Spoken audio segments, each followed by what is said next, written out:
Hello 11th class political science students. Welcome back to our channel. Today we are going to do seventh part of the chapter election and representation. And in last class we have discussed basically delimitation commission and function. Along with that we have studied the name of election commission. Right? Delimitation commission works with the election commission of our country. So today we are going to discuss the task, the functions, the importance of election commission which is responsible for the election in our country. Okay, let us start today. Several efforts have been made in India to ensure the free and fair election system and process. बहुत सारे efforts हम लोगों ने किए so that we can conduct free and fair election system. The most important among these is the creation of an independent election commission to supervise and conduct elections. अब इसमें जो सबसे इम्पोर्टेंट टास्क है वो क्या है कि हमने एक इंडिपेंडेंट इलेक्शन कमीशन बनाया for what to supervise and conduct the elections. Do you know that in many countries there is an absence of an independent mechanism for conducting elections? मतलब कई सारी कंट्रीज ऐसी भी हैं जिनमें कोई ऐसी इंडिपेंडेंट मैकेनिज्म है ही नहीं इलेक्शंस को कंडक्ट कराने के regarding.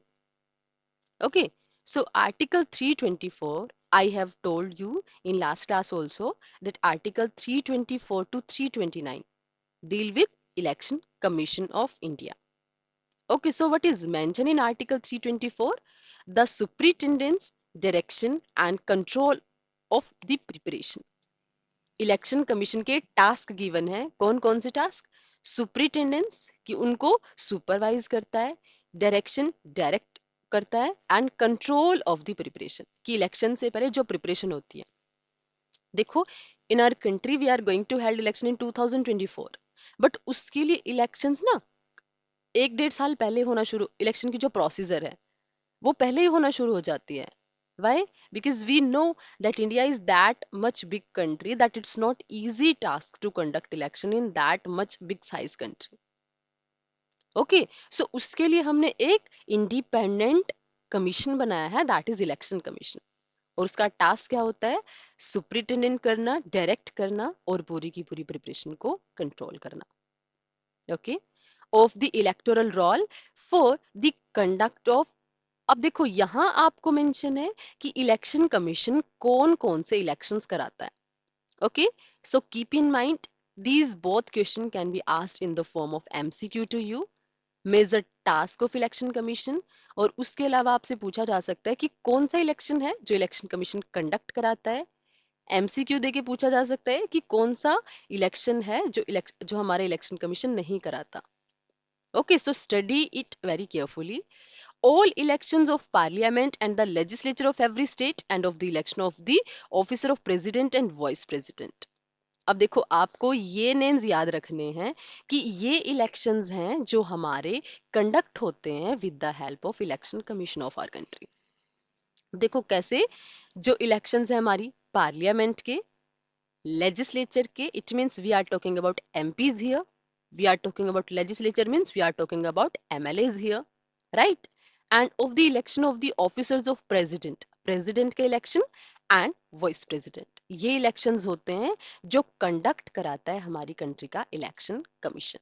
Now keep in mind we did not study about local self government.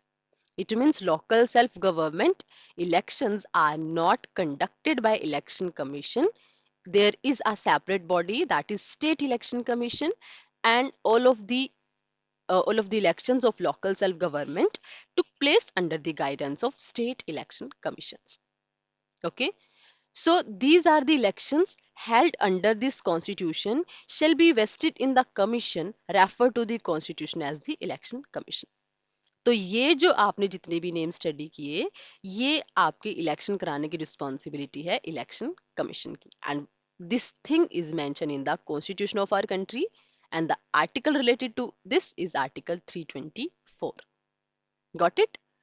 So article 324 of the Indian constitution provides for an independent election commission for the superintendence, direction and control of the electoral roll and the conduct of elections in India. The same line we have discussed above also कि election को superintendence करने की, direct करने की, control करने की, conduct करवाने की रिस्पॉन्सिबिलिटी होती है इलेक्शन कमीशन की.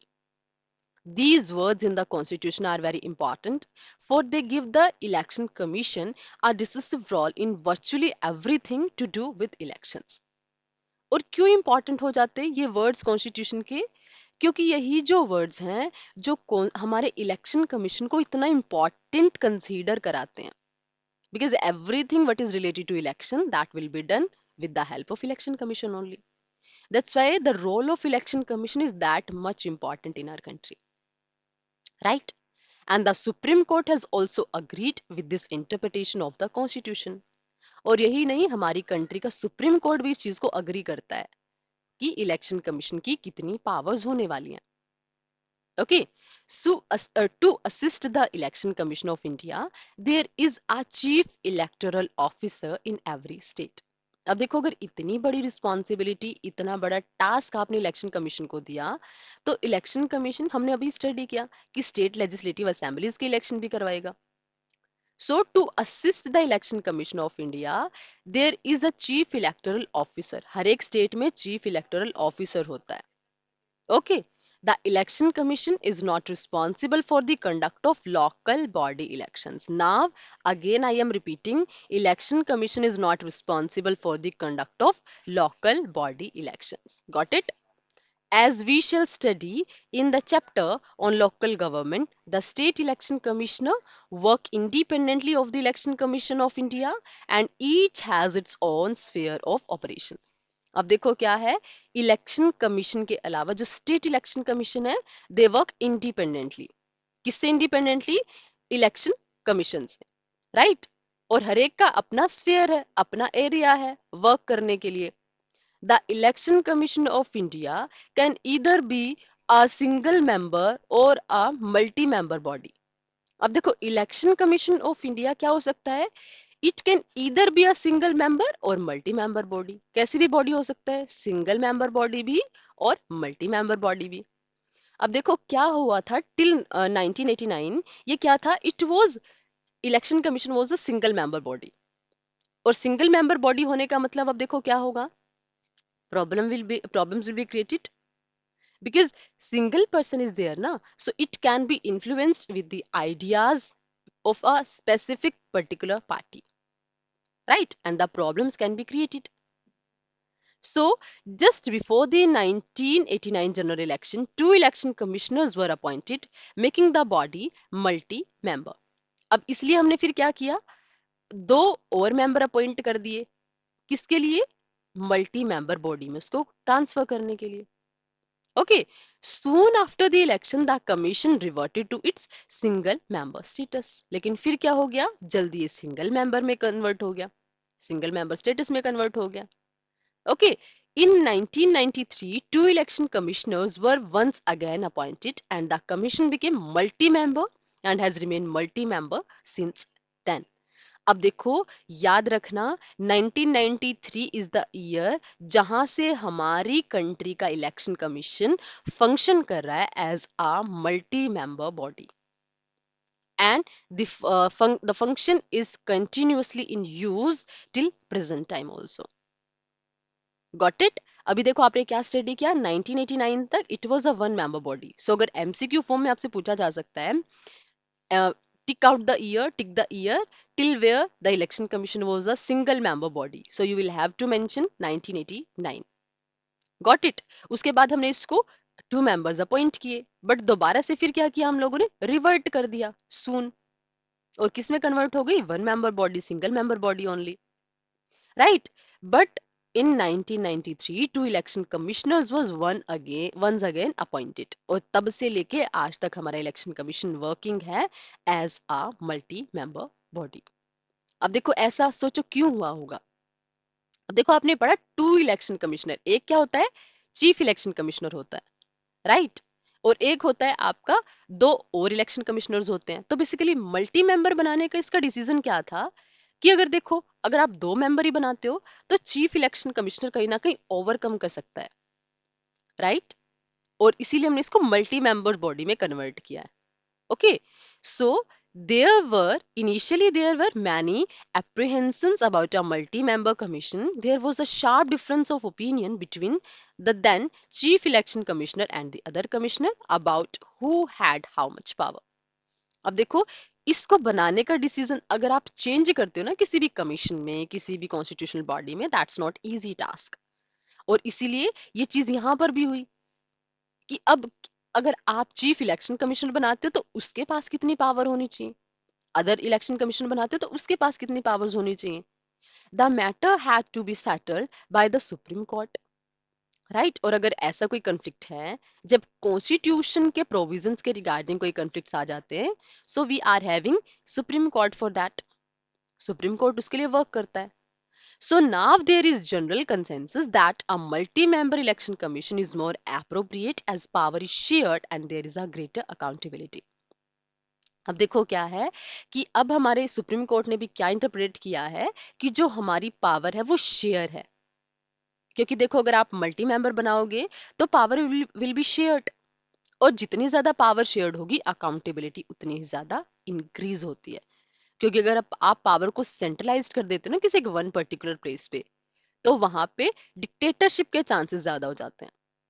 इसीलिए अगर हम इंश्योर करना चाह रहे हैं greater accountability, so for that multi party election multi member election commission is the, you can say that, the right choice.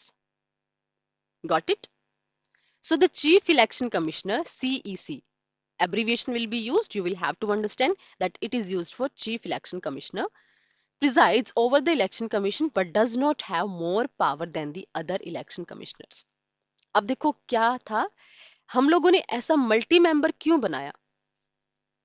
अगर आपने चीफ इलेक्शन कमिश्नर भी बना दिया है ना, तो अब देखो क्या हो सकता था, चीफ इलेक्शन कमिश्नर ये बोल सकता था ना कि I am the chief, you will have to follow my instructions. इसीलिए हमने उस चीज को बिल्कुल क्लियर कर दिया कि चीफ इलेक्शन कमिश्नर जो है वो क्या करता है, प्रिजाइड्स करता है, हेड करता है, मतलब he is heading the commission, but does not have more powers than the election commission, other election commissioners. लेकिन उसके पास और ज्यादा पावर्स नहीं होती हैं। इट मींस सपोज आपको कोई डिसीजन लेना है ना, और अगर डिसीजन लेना है, we are having one chief election commissioner and two other also, तो चीफ क्या सोच सकता है, my decision should get privileges, है ना, my decision should be accepted because I am the chief election commissioner. तो इसीलिए हम लोगों ने क्या किया कि डिसीजंस कैसे लिए जाएंगे, with the help of majority. अगर हमारी कंट्री का चीफ इलेक्शन कमिश्नर किसी बात को डिनाई करता है, but other election commissioners are in the favour of that particular thing, so it will be easily applicable because the decisions are taken on the behalf of majority. Got it? So the CEC and the other two election commissioners have equal power to take all decisions relating to elections as a collective body. मतलब powers are equal. बस difference क्या होता है कि जो chief election commissioner होता है वो प्रिजाइड करता है इलेक्शन कमीशन को, हेड करता है। Got it? They are appointed by the president of India on the advice of council of ministers. अब ये जो मेंबर्स हैं कि ये इलेक्शन कमिश्नर, ये हमारे चीफ इलेक्शन कमिश्नर्स होंगे, राइट, चीफ इलेक्शन कमिश्नर, उसके अलावा अदर इलेक्शन कमिश्नर्स होंगे, तो ये डिसीजन कौन लेता है? These members are appointed by the president of India, and who gives the advice? Council of Ministers. Okay, it is therefore possible for a ruling party to appoint a partisan person to the commission who might favor them in the elections. Right?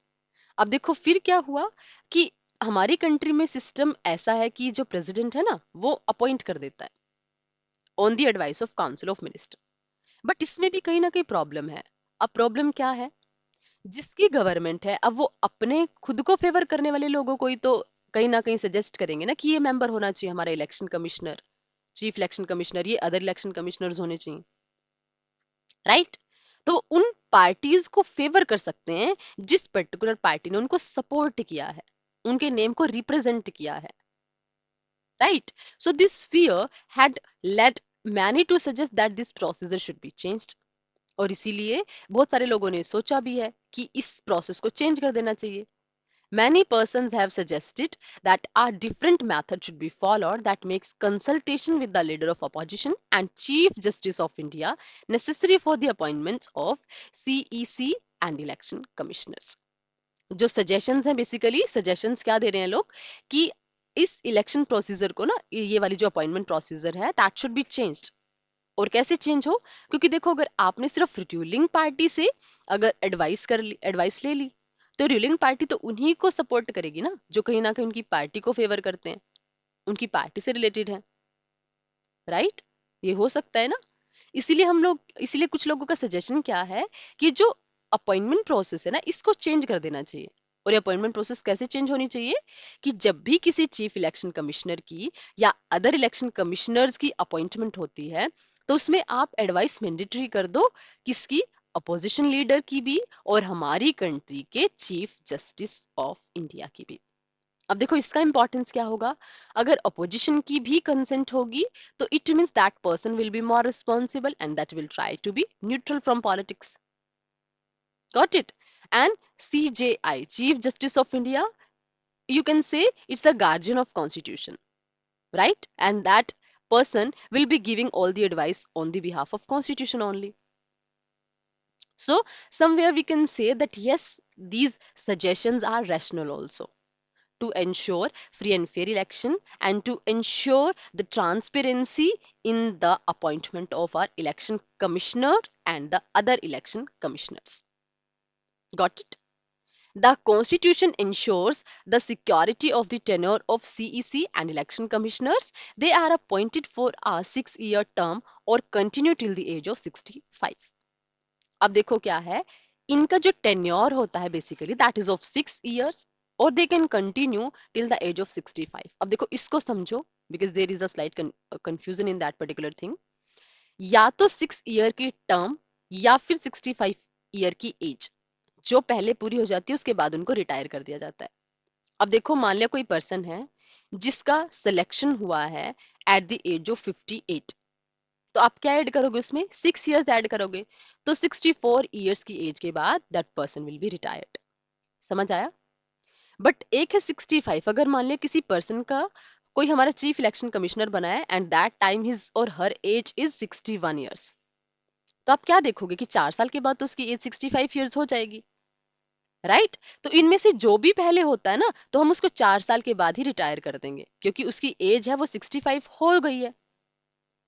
Got it? समझ आया? मतलब या तो जो particular person है वो 6 year का tenure पूरा करे या फिर 65 year की एज तक वो पावर में रह सकता है।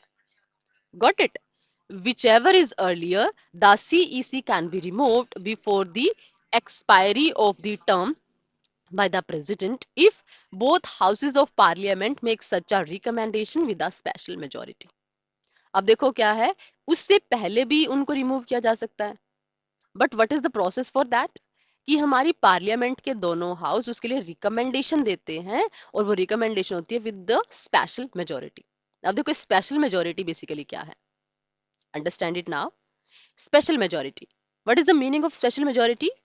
2/3 majority of the total present and voting, मतलब जितने मेंबर्स हैं हमारी पार्लियामेंट में उसमें से आपके 2/3 मेजोरिटी का मतलब क्या है? Those present and voting and the simple majority of the total membership of the house. यानी क्या होना चाहिए? स्पेशल मेजोरिटी का मतलब जिस दिन वोटिंग हो रही है उस दिन टोटल मेंबर के हाफ तो एटलीस्ट प्रेजेंट होने चाहिए। अगर हमने मान लिया, अगर हम रफ एस्टिमेट लेते हैं तो अगर हम 550 मान ले हमारी लोकसभा के मेंबर्स को और 250 अगर हम कंसीडर कर लेते हैं राज्यसभा के मेंबर्स को, राइट?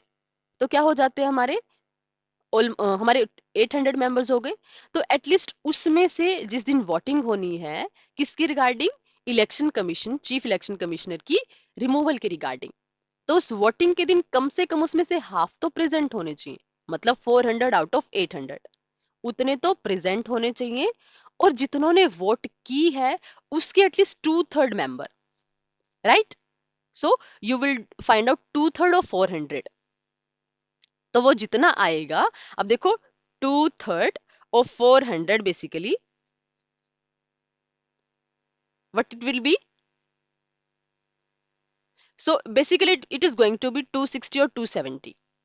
इतने मेंबर्स अगर 400 में से एक्सेप्ट करते हैं तो आप कहीं ना कहीं क्या कंसीडर करोगे? You will consider that yes that person can be removed. समझ आया स्पेशल मेजोरिटी? मतलब स्पेशल मेजोरिटी का मतलब क्या होता है सिंपल टर्म्स, कि जिस दिन वोटिंग होनी है उस दिन आपके टोटल में से हाफ मेंबर तो प्रेजेंट होने चाहिए, और उस प्रेजेंट में से टू थर्ड उस पर्टिकुलर रेजोल्यूशन को, उस पर्टिकुलर लॉ को फॉलो करें, एक्सेप्ट करें। That is the meaning of special majority. Now I think it's clear to all of you, right? Let us say that you have to pass a resolution in your class. अब देखो, with a special majority अब आपको law पास करना है, कुछ कुछ भी पास करना आपकी क्लास के लिए, कोई भी रूल रेगुलेशन, और वो आपको पास करना है with the help of special majority. Imagine further that your class has a total strength of 57 students, but on the day of voting, only 51 students are present and 50 students participated in voting. When would you say the resolution has been passed with special majority in this situation? अब देखो, हमने क्या पढ़ा special majority का मतलब, कि total के half तो प्रेजेंट होने चाहिए, राइट? टोटल के हाफ मतलब 57 है। Got it? तो कहीं ना कहीं अगर आप कंसीडर करो कि अगर 29 मेंबर्स भी आए तो हम क्या बोलेंगे? That yes voting can be pursued. उसमें से 51 स्टूडेंट आर प्रेजेंट तो it's fine, right? More than half are present. उसके अलावा 50 स्टूडेंट पार्टिसिपेटेड, और हमने क्या बोला कि टोटल अगर प्रेजेंट हैं तो उसका टू थर्ड आपके क्या होने चाहिए? Two third majority of those present and voting, जिन्होंने पार्टिसिपेट किया। अब ये क्या है? टू थर्ड तो है ही ना जिन्होंने वोट किया। अब इन 50 के टू थर्ड अगर उस पर्टिकुलर थिंग को, अगर उस पर्टिकुलर चीज को मान लेते तो टू थर्ड अगर आप निकालोगे तो approx 32 students will be there. तो अगर 32 स्टूडेंट्स उस चीज को मान लेते हैं तो it means you can say कि स्पेशल मेजोरिटी से पास हो गया। देखो, पहले आपको इन सिंपल वर्ड्स आपको क्या चेक करना है? पहले आपको चेक करना है कि टोटल मेंबर्स कितने हैं। टोटल में से वोटिंग वाले दिन कितने प्रेजेंट हैं, आपको देखना है कि they should be at least half, more than half. Got it? जब वोटिंग हो रही है तो वोटिंग में भी आपके कितने होने चाहिए? वोटिंग जिन्होंने प्रेजेंट, जो प्रेजेंट थे और जिन्होंने वोट की है। अब हमने पढ़ा कि 50 ने वोट किया है ना, तो अगर इसके टू थर्ड स्टूडेंट्स जो हैं, ऑलमोस्ट 32 स्टूडेंट्स, अगर वो उस पर्टिकुलर चीज को फेवर करते क्योंकि 50 ने वोट डाली है ना, तो आप उस 50 का टू थर्ड निकालोगे। ओके, सो 32 स्टूडेंट्स अगर उसको फेवर करते हैं तो पर्टिकुलर बिल, जो पर्टिकुलर लॉ आप बनाना चाहते हो, रूल बनाना चाहते हो क्लास के लिए, दैट विल बी अप्रूव्ड, और you will say that it is passed by special majority. और अगर ऐसा नहीं होता then you will say it's not passed by special majority. Hope the meaning of special majority is completely clear to all of you, right? Okay, so till here we have discussed. This is done to ensure that a ruling party cannot remove a CEC who refuses to favor in the elections. अब देखो, ये procedure हमने थोड़ी special majority वाली क्यों रखी है? क्योंकि अगर देखो, कई बार क्या हो सकता है कि अननेसेसरी प्रेशर जनरेट हो सकता है इलेक्शन कमीशन के ऊपर। तो उसकी फ्रीडम को, इंडिपेंडेंस को इंश्योर करने के लिए हमने ये सिस्टम इंट्रोड्यूस कराया है हमारी कंट्री के कॉन्स्टिट्यूशन में। ओके, और the election commissioners can be removed by the president of India.